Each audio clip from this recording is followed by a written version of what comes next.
Should I reach out to my specific person, or should I wait till they reach out to me first? We will make it clear in this video. Hey guys, welcome to Manifesting Nuggets. I'm Nikki, and in this video series, I want to share with you my quick personal tips around manifesting. So, should I text them or should I wait? How is that? What is the right answer to this question? I see a lot of people wondering in YouTube comments and in Facebook groups all the time about this question. Should I reach out? Should I text them first? Should I take this action? Or shouldn't I? Should I just wait? And should I wait till they come to me first? And honestly, there is no one single answer to this, because if you go back to the basic principle, to the basic rule in manifesting, the rule is there are no rules. This is my general rule, that there are no rules, together with I can't mess this up. That means even though I reach out, I can't mess up my manifestation. So that is basically answering all the question whether or not should I reach out or should I text or should I make any other action towards my specific person, right? I want to share with you one useful tip though, and I personally love that because of how easy and simple is that. It's helping me to avoid an emotional trigger while taking action, whether or not I'm reaching out. And the tip is a simple question. You ask yourself, in which state I am when I want to reach out to that person, when I want to text them or call them. In which state I'm in this very moment when I'm thinking about reaching out to them. And you have basically two options. And one option is that you are feeling needy. You feel the lack, you want to talk to them, you are desperate, you're unstable emotionally. Then the other state is a state of calmness, a state of confidence, a state of being sure about reaching out. And most importantly, if you are in this state, you don't overthink whether or not should you reach out. When you think from that state that you want to reach out to your person, it feels normal. It feels natural. You don't overthink that for 2 hours or half a day. What should you text them? You just think like, you know what? I'm gonna text them. Cool. You make that message, you send it, and that's it. Now, from which state should you reach out to them? I personally prefer to not reach out when I am in that state of neediness and when I tend to overthink what I should text them. The thing is, if you reach out from the place of neediness, from the place of lack and desperation, if you are unsure whether or not should you reach out and you are unsure whether or not that person will reply you, then you most likely get the response with this kind of vibe.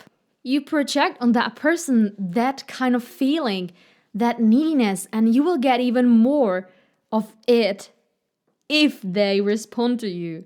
And if they don't, that may trigger you even more. So what I recommend from my own experience, if you are feeling needy, don't take any action, don't reach out, just put yourself together, go inside and work on yourself, work on your confidence. Save yourself from any possible emotional trigger.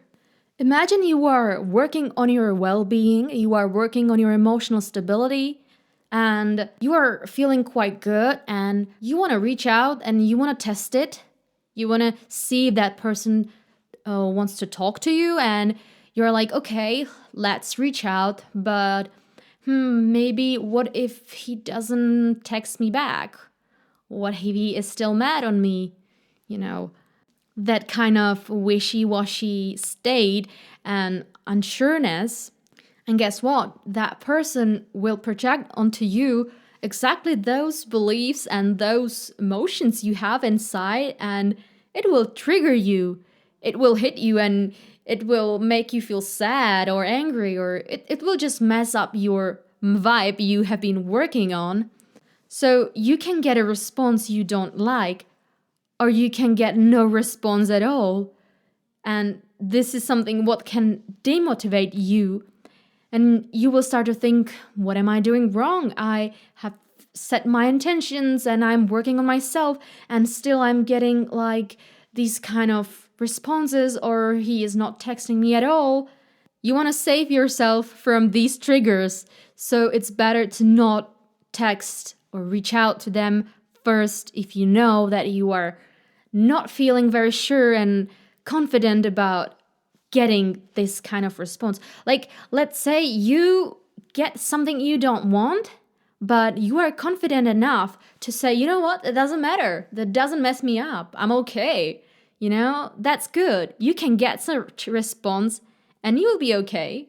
But you have to know that this message can come and you have to deal with it emotionally. To put it even more simpler, and honestly, I don't know if there is any simpler answer to whether or not should you reach out, is to tell yourself, if I have to ask myself whether or not should I reach out, then it's not a good idea to reach out and you're done. You know right at the spot that you shouldn't reach out because you are not feeling sure about that. Logically, if you have to ask yourself, should I text them? Then you are not sure. If you don't have to ask yourself, if you know that you want to reach out to them, that you want to make that text, and you make that text, you are sure. And that's the state from which you should reach out to that person, from the state of confidence, from the state of calmness, naturalness, normalness. You shouldn't overthink that. You just know you want to text them, so you will text them, and that's it. And remember, even though you get an unpleasant text, you can see right in that text where you are at in your subconscious mind. Where is your state? If you don't like it, you know that is something what was alive in you, that is some kind of like old story still popping up, and it's okay, and you just affirm that this is not true, this is not real. You focus on what you want to hear from them, and that is the way to go. And there is really no mystery around communicating with the other one. It's only up to our state and what we are reflecting onto the other person. Some coaches teach their rules, what work for them, like the no contact rule and similar stuff. I can tell that the right coaches teach the no contact rule is for you, not for getting back your ex or anything like that, but for you. And I personally don't think there is anything bad about the no contact rule if you use it for yourself and it's actually helping you. And it's interesting to sometimes take manifesting and psychology and compare these two. And you can see that sometimes they have really a lot in common. They have same things they talk about that, but they talk about them from a different point of view. But if you do no contact for the other person, if you think, okay, now 4 weeks passed and I now have to contact them because it's been 1 month and now it's time to get back together. No, that's not how does it work. It works for you, and the no contact is the time and space you give yourself to work on you, to get back to your true self, and to really get back to your best version of yourself. There's nothing about no contact what would be for the other person.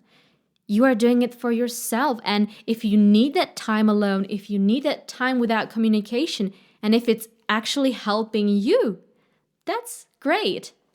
So remember, there are no rules, and you make them. If you make a rule for yourself that you need this time for yourself, that you need this no contact, it is helping you, and it works for you, then go for it. Go no contact. But if you feel like, I'm still like doing this, why am I doing that? I should be doing something else, that no contact is not for me. I'm already whole and I'm already confident enough. I just can reach out to that person first, and no matter what, I'm confident and they will definitely call back to me or text me back. If you're stepping into this decision with that kind of mindset, then absolutely do that. Go for it. Reach out to them, and you will see the best results you can imagine, because you will project that, and the person will project that back to you. And even if you think like you have messed up by saying something you shouldn't have said or doing something you shouldn't have done, remember, you can't mess up, because that's your first rule. You can't mess up the process. You can't mess up manifestation. You can't mess this up. You just can't, because that's the rule you made for yourself in the first place. And also, one thing Neville teaches is the desire is a promise. That means the desire is done in that very moment you have the desire. So don't worry about messing up. Don't worry about contacting them. Don't worry about not reaching out to them, not texting them or over texting them. You don't have to worry about these things, because if you focus on the right thing, and when you focus on your desire, you will get it, because it's a promise, it's guaranteed, and it's just about our acceptance of that desire. That's all.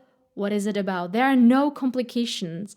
And we complicate this process so much, including myself, even though we basically do that from the very first moment we are on this planet. And there's nothing hard about that.